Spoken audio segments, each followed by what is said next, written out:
Hello दोस्तों, welcome in blue for info TV. दोस्तों, आज की ये वीडियो दुनिया के उन 5 ममालिक के बारे में है जिनके बारे में ये कहा जाता है कि ये मुल्क बने ही अमीर लोगों के लिए हैं और इन ममालिक में सिर्फ वही लोग रह सकते हैं जिनके पास अच्छी खासी दौलत हो और इन ममालिक में आम लोगों का जाना और वहाँ पर रहना इंतहाई मुश्किल है। इन महंगे और लग्जरियस ममालिक के बारे में जानने के लिए वीडियो को एंड तक जरूर देखिएगा और अगर आपने अभी तक इस channel blue for info TV को सब्सक्राइब नहीं किया तो जल्दी से इसे सब्सक्राइब कर लें और साथ बेल के आइकन को जरूर प्रेस करें ताकि आने वाली हर नई वीडियो सबसे पहले आप तक पहुंच सके। Number 1, Norway. दोस्तों, यूरोप का एक बहुत खूबसूरत तरीन मुल्क जो कि अपनी टेक्नोलॉजी के हवाले से पूरी दुनिया में जाना जाता है, मगर ये मुल्क बहुत एक्सपेंसिव कंट्रीज में शुमार किया जाता है। आप इस बात से अंदाजा लगा सकते हैं कि इस मुल्क के अपने लोगों का गुजारा करना इंतहाई मुश्किल है, तो बाहर से आने वालों का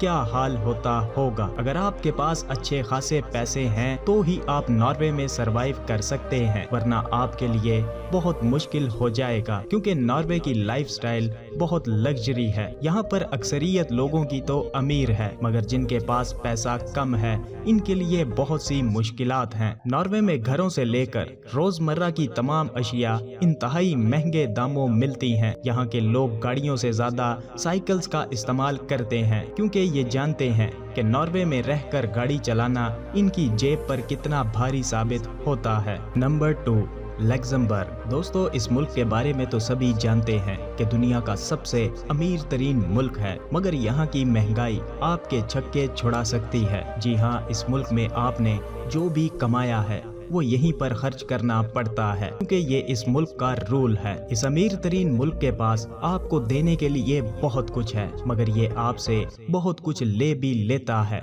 इस मुल्क के लोगों को तो कोई टेंशन नहीं है क्योंकि इनके पास अपने घर बार मौजूद हैं, मगर जो लोग बाहर से इस मुल्क में काम काज करने के लिए आते हैं इनके लिए यहाँ पर रहना बहुत मुश्किल है। यहाँ पर अगर कोई रेंट पर घर या फ्लैट लेना हो तो इसका किराया कम से कम 1.5 लाख रुपए माहाना अदा करना पड़ता है। इस मुल्क में खाने पीने से लेकर तमाम तर अशिया भी बहुत एक्सपेंसिव हैं, इसीलिए इस मुल्क में रहने के लिए आपको बहुत ज्यादा पैसे कमाना पड़ते हैं। Number 3, Israel.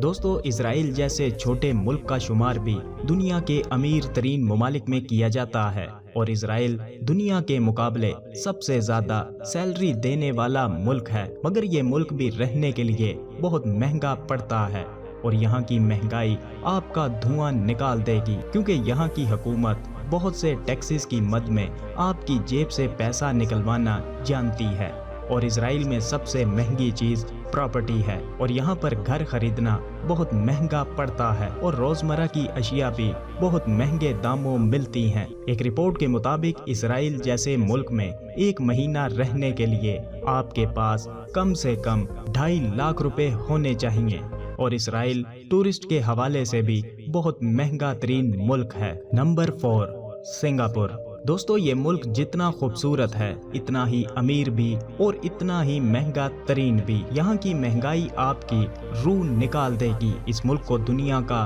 रईस तरीन मुल्क कहा जाता है क्योंकि यहाँ के लोगों के पास पैसे की कमी नहीं है।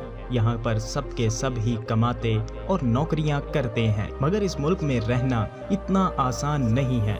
इस मुल्क में आम इंसान के लिए रहना तो बिल्कुल भी मुमकिन नहीं है और इस मुल्क में सबसे ज्यादा एक्सपेंसिव चीज प्रॉपर्टी है और यहाँ के रेट बहुत ही हाई हैं और यहाँ पर घर खरीदना या किराए पर लेना बहुत मुश्किल होता है। इसके अलावा यहाँ पर ट्रांसपोर्टेशन भी बहुत महंगी है और बाहर से आकर सिंगापुर में रहना और गुजारा करना बहुत एक्सपेंसिव है और खाना पीना तो सोने चांदी के बराबर है क्योंकि सिंगापुर में रेस्टोरेंट या होटल्स में खाने पीने के लिए आपको जेब खाली करना पड़ती है और आपकी सैलरी जितनी भी अच्छी हो मगर महीने के एंड पर आप खाली ही रह जाएंगे। Number 5, Denmark. दोस्तों, यूरोप में वैसे तो बहुत से ममालिक अमीर तरीन हैं, मगर यूरोप के सबसे अमीर और महंगे तरीन मुल्क की बात की जाए तो डेनमार्क ही सबसे महंगा तरीन मुल्क है। आप इस बात से भी अंदाजा लगा सकते हैं कि डेनमार्क में घर रेंट पर लेने के लिए आपको 2 लाख रुपए माहाना अदा करना पड़ते हैं। अगर आप यहाँ पर अपना घर खरीदना चाहते हैं तो आपके पास कम से कम 30 करोड़ रुपए होने चाहिए और इस मुल्क में घूमने फिरने के लिए आपके पास 5 लाख रुपए होने चाहिए। इसीलिए डेनमार्क में जाना और वहाँ पर रहना हर किसी के बस की बात नहीं है। अगर आपके पास डेनमार्क में अच्छी नौकरी या बिजनेस है तो ही आप यहाँ पर रह सकते हैं, वरना तो बिल्कुल भी नहीं। और बहुत से लोग इस परेशानी का सामना करने के बाद यहाँ से वापस जा चुके हैं। तो दोस्तों, आपको किस मुल्क ने सबसे ज्यादा हैरान किया? अपनी राय का इजहार वीडियो को लाइक और कमेंट करके जरूर कीजिएगा। मिलते हैं किसी नई वीडियो के साथ, तब तक के लिए खुदा हाफिज।